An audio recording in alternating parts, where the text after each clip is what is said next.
সম্ভব হতো না। ওদেরকে বিশেষভাবে ধন্যবাদ।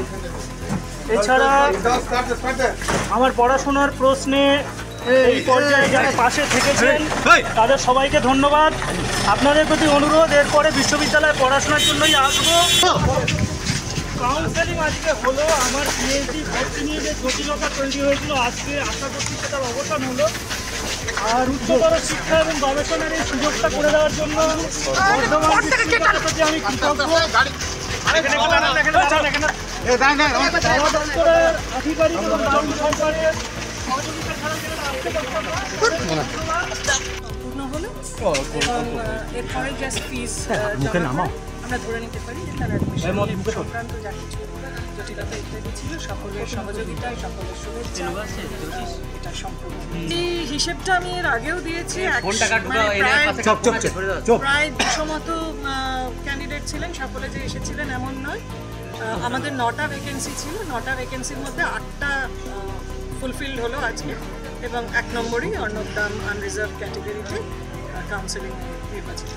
আমি ধরে নিতে পারি যে বাকি ছাত্রছাত্রীরা যেভাবে ক্লাস করবেন উনিও সেভাবে ক্লাস করবেন। আমিও তাই পড়েছি, তাই শুনেছি। কিন্তু আমি আবার বলবো যে কোনো ব্যক্তি যদি করে থাকেন, এই উদ্যোগ নিয়ে থাকেন, তাহলে তো খুবই ভালো কথা।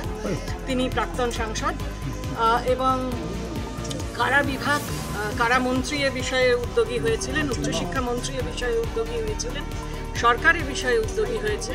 যে সকলের সহযোগিতায়, আমি যে কথা বললাম, বিশ্ববিদ্যালয়ের কর্তৃপক্ষ সকলের সহযোগিতায়, সকলের শুভেচ্ছায় এটা যে শেষ পর্যন্ত হলো, তার জন্য আমরা সকলেই খুব খুশি। এই কথাটা দিয়েই আমি শুরু করেছিলাম। যে কারাবন্দী হুগলি জেল থেকে তাকে বর্ধমান জেলে ট্রান্সফার করা হয়েছে। আগামীকাল বর্ধমান বিশ্ববিদ্যালয়ে উচ্চয় নিয়ে পিএইচডি অবধি পৌঁছন এবং পিএইচডিতে তার ভর্তি হয় এবং সেক্ষেত্রে তিনি তার পিএইচডি গবেষণার কাজ করতে পারেন। এটা অত্যন্ত ইতিবাচক একটা দৃষ্টান্ত পশ্চিমবঙ্গে থাকে। এটা আমাদের খুবই গর্বের যে ভারতবর্ষের মধ্যেই প্রথম পশ্চিমবঙ্গের কারেকশনাল হোমে একজন পিএইচডি করার সুযোগ পাচ্ছে, এবং আমরা তাকে সম্পূর্ণভাবে প্রশাসনিক স্তর থেকে, আমাদের ডিপার্টমেন্ট থেকে মুখ্যমন্ত্রীর যা চিন্তা ভাবনা সেটাকে রূপায়িত করতে, যারা পড়াশোনা করতে চায় তাদেরকে সর্বতভাবে সহযোগিতা করা। আমরা প্রশাসনিক দিক থেকে সর্বতভাবে সহযোগিতা করেছি যাতে ও পিএইচডি করার মতন সুযোগ পায় এবং যাতে তার কোনো অসুবিধা না হয়। যেহেতু মুখ্যমন্ত্রীর একটা চিন্তা ভাবনা যে যারা পড়াশোনা করতে চায় তাই এ পড়াশোনা করতে চায়, একে বাধা দেওয়াটা আমাদের তো অসুবিধে মানে কি বাধা দেওয়াটা কেমন একটা দেখায়।